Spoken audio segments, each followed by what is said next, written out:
Local political advocates have a lot to say about this measure, with some welcoming it and some up in arms about it. 17's Jacob Clark sat down with proponents of voter ID and with community members who have serious concerns.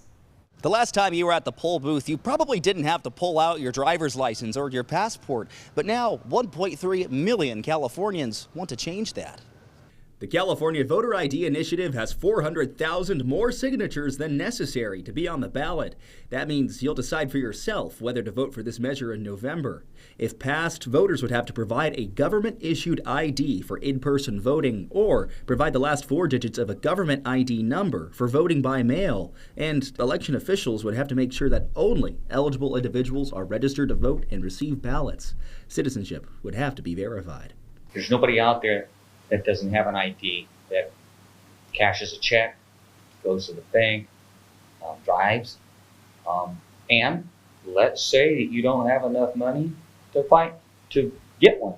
California provides one for free. These two local advocates think voter ID is long overdue. They believe that anyone should have some form of ID to present. If not, you're likely not an American citizen who should vote. I think the first main benefit is going to be, once everyone knows that is voting that they're required to authenticate who they are, it's going to instill trust in the system.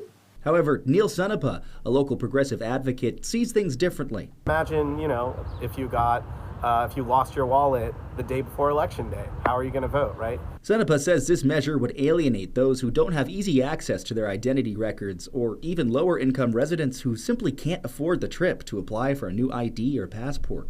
Wealthier people that are like middle class and higher, usually have more than one form of ID, and folks that are lower income usually only have one form of ID, and if they lose that form of ID, it disenfranchises them from being able to vote. This measure will be on the ballot in the November 3rd midterm election. Jacob Clark, 17 News.